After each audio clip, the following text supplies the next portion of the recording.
গল্পের শুরুতেই দেখা যায় টোটিনির লোকের মুখ থেকে টোটিনির আসল পরিচয় খুঁজে বের করলো শিবপ্রসাদ ও তার টিম। হ্যাঁ বন্ধুরা, এমনটাই দেখা যাবে। বিস্তারিত জানতে ভিডিওটি না টেনে সম্পূর্ণ দেখতে থাকুন। গল্পের শুরুতেই দেখা যাবে যখনই বিজিত আসে মুখার্জি বাড়িতে, ঠিক তখনই টোটিনি নিয়ে গিয়ে বলতে থাকে, বাড়ির জামাই কি জানে না যে বড়দেরকে সম্মান করতে হয়? তখন বিজিত মানে থাকে, আমরা এসব কিছু মানি না, বুঝতে পেরেছ? আমরা এইসব কিছুতে এতটা প্রাধান্য দিই না, আর আমি এসব কিছু এতটা ব্যাকডেটেড নয় যে আগেকার দিনের মতো সবাইকে প্রণাম করে বেড়াবো। এরপরে দেখা যায় জীবনা বলতে থাকে, শোনো টোটিনি, তুই আমার জামাইয়ের ব্যাপারে কোনো কথা বলবি না। তুই যদি এভাবে কথা বলতে থাকিস, যদি ব্যাপারটা আয়ুষের কানে যায়, তবে কিন্তু তোকে দেখে নেবে। এরপরে প্রার্থনা বলতে থাকে, বুঝতে পারছো না, জ্যালাস ফিল করছে।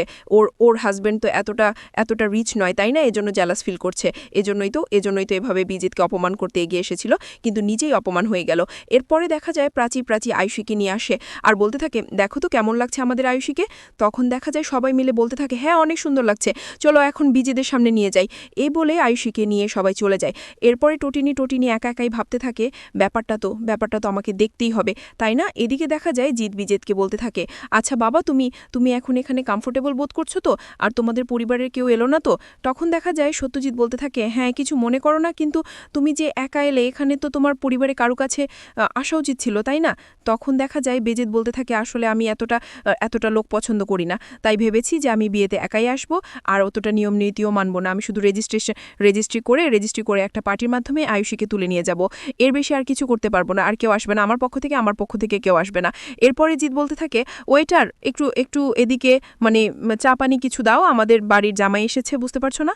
এরপরে দেখা যায় অভিজিৎ বলতে থাকে, আসলে আমি কিন্তু এসব কিছু খাবো না, আমাকে যদি দেন তবে একটু হার্ড ড্রিঙ্কস দিতে পারেন।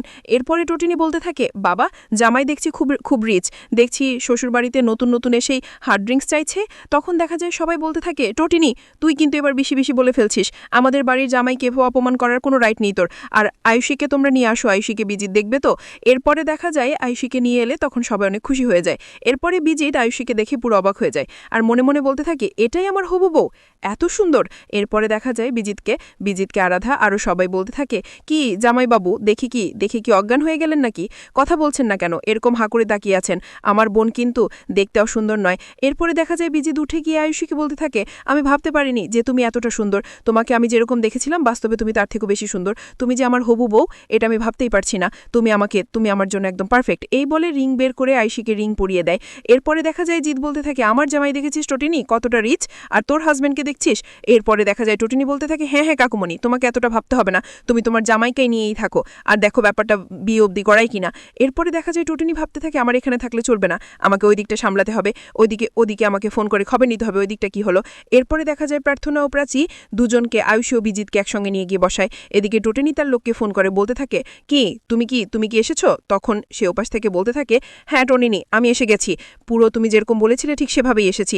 এরপরে টোটিনি বলতে থাকে, তবে ওর গাড়িটা ভালো করে সার্চ করে দেখো, আর প্রয়োজনে ওর বডিগার্ডগুলোকেও মেরে শুয়ে দাও, কোনো সমস্যা নেই। এরপরে দেখা যায় এই লোকটি বলতে থাকে, হ্যাঁ তুমি যেরকম বলবে ঠিক সেরকমই হবে।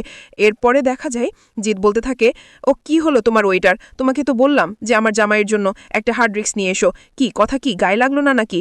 এরকম ওয়েটার যে কথা থেকে আসে না, আর এগুলো ম্যানেজমেন্টের ব্যাপার আমি বুঝি না।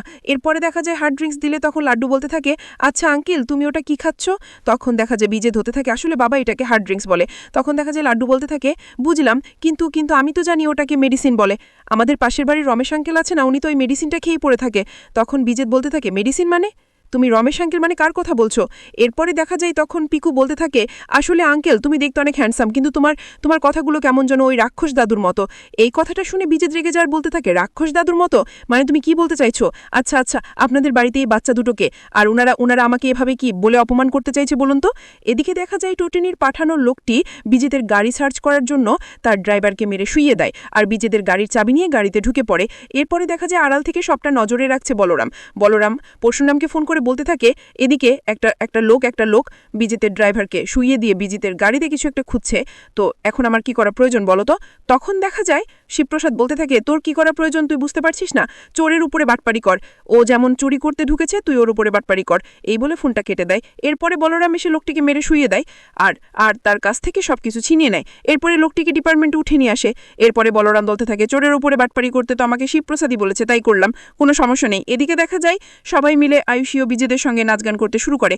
তখন টোটিনি নিজের মধ্যে হারিয়ে যায় আর শিবপ্রসাদকে দেখতে পায়।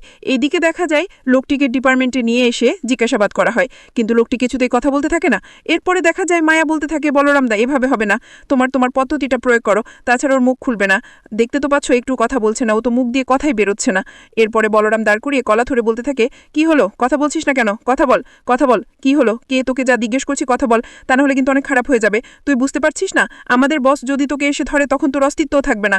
এরপরে দেখা যায় কোনো কথা না বলে তখন বলরাম বলতে থাকে, সত্যিই কি তুই কোনো কথা বলবি না? আসলে টোটেনির সঙ্গে তোর পরিচয়টা কি, টোটেনির সঙ্গে তোর সম্পর্কটা কি বলতো? সেই দিন যখন টোটিনির ওপর অ্যাটাক হয়েছিল, সেই দিন তুই যখন টোটিনি গাড়িতে করে বেরিয়ে যাচ্ছিল, তুই পাশের সিটে বসেছিলি আর ড্রাইভিং সিটে ছিল টোটিনি। এরপরে দেখা যায় পাশ থেকে সৌরভ এসে বলতে থাকে, তুই যতই চেষ্টা করিস এভাবে কোনো কাজ হবে না, এভাবে ওর মুখ খোলা যাবে না, আর আমাকে এই কাজটা করতে দে।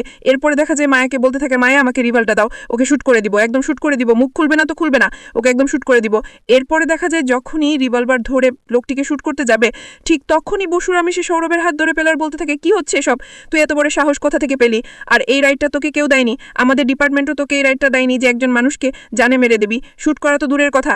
এরপরে দেখা যায় সৌরভ বলতে থাকে, তুই কি বলতে চাইছিস? তখন দেখা যায় পরশুরাম বলতে থাকে, তুই বুঝতে পারছিস না আমি কি বলতে চাইছি? আমরা এতদিন হলো একসঙ্গে কাজ করছি, তোকে বোঝাতে হবে, তুইও তো একটা ডিপার্টমেন্টেরই লোক, তোকে কি এসব বুঝিয়ে দিতে হবে? এরপরে দেখা যায় সৌরভ বলতে থাকে, হ্যাঁ বুঝিয়ে দিতে হবে, তুই কি করতে চাইছিস? তখন দেখা যায় পরশুরাম বলতে থাকে, তুই কোন ইন্টেন্স নিয়ে ওকে শুট করতে চাইছিলি, একেবারে মুখ বন্ধ করে দিতে চাইছিলি, তুই কার হয়ে কাজ করছিস, তুই যে আমাদের ডিপার্টমেন্টেরই একজন অফিসার, তুই কি এটা ভুলে গেছিস? তোকে বারবার মনে করিয়ে দিতে হবে। এরপরে দেখা যায় তখন শিবপ্রসাদকে সৌরভ বলে থাকে, তুই কিন্তু আমার সঙ্গে রুড বিহেভ করছিস। তখন শিবপ্রসাদ বলতে থাকে, আমি রুড বিহেভ করছি না, এই কেসের দায়িত্বটা আমার হাতে, আর এখানে আমি তোর বাস, তাই আমার সঙ্গে তুই সবকিছু ডিসকাস করে কথা বলবি, আমার সঙ্গে কথা না বলে কিছুই করবি না, তুই বুঝতে পেরেছিস? এরপরে দেখা যায় মায়া বলতে থাকে, বস এভাবে কথা বলাটা কি ঠিক হলো? তখনই শিবপ্রসাদ রেগে যায়, বলতে থাকে, মায়া তুমি বুঝতে পারছো না, তুমি কেন আমার সঙ্গে এভাবে কথা বলছো? আমি কিন্তু তোমার সঙ্গে রুড বিহেভ করতে একটু ভাববো না। এরপরে দেখা যায় লোকটিকে কফি দিয়ে বলতে থাকে, কফি খান আর মুখ খুলুন, আপনার সঙ্গে টোটিনির কিসের সম্পর্ক? তখন লোকটি বলতে থাকে, আচ্ছা আপনি টোটিনি গাঙ্গুলির হাজবেন্ড শিবপ্রসাদ গাঙ্গুলি না? তখন দেখা যায় শিবপ্রসাদ বলতে থাকে, হ্যাঁ আমি টোটিনি গাঙ্গুলির হাজবেন্ড, কিন্তু টোটিনির সঙ্গে আপনার সম্পর্কটা কি? আপনি কেন টোটিনির সঙ্গে এরকমভাবে যোগাযোগ করছেন? টোটিনিকে সেই দিন আপনি কেন প্রোটেক্ট করলেন? টোটিনির সঙ্গে আপনার সম্পর্কটা কি জানতে পারি? এরপরে দেখা যায় টোটিনি শিবপ্রসাদকে ফোন করে বলতে থাকে, আজকে কি তুমি বাচ্চাদের স্কুলে দিয়ে আসতে পারবে? তখন দেখা যায় শিবপ্রসাদ বলতে থাকে, কেন?